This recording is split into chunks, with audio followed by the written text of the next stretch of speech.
Hello guys, welcome to everyone. हाजिर हुए हैं आपकी खिदमत में महकमा मौसमियात की ताज़ा तरीन रिपोर्ट के साथ।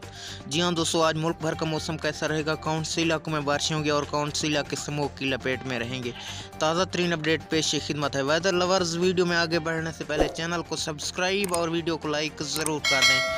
महकमा मौसमियात की ताज़ा तरीन रिपोर्ट के मुताबिक गुजरांवाला गुजरात, हाफजाबाद, झंग, जहलम, कसूर, खानेवाल, पाकपतन में आज मौसम अब्र-आलूद और सर्दी में शदीद इजाफा रहेगा। मियांवाली, मुल्तान, मंडी, बहाउद्दीन, मुजफ्फराबाद, नरवाल, ननकाना साहिब, उखाड़ा और राजनपुर में ज़ोरदार बारिश हो सकती है और इसके अलावा सर्दी में भी मज़ीद इजाफा होगा। रहीम यार खान, रावलपिंडी, साहिवाल, सरगोदा, शेखापुर, सियालकोट, टोबा टेक सिंह, विहाड़ी में भी आज शदीद स्मोक छाए रहने की तवक्को की जा सकती है। Thanks for watching my video.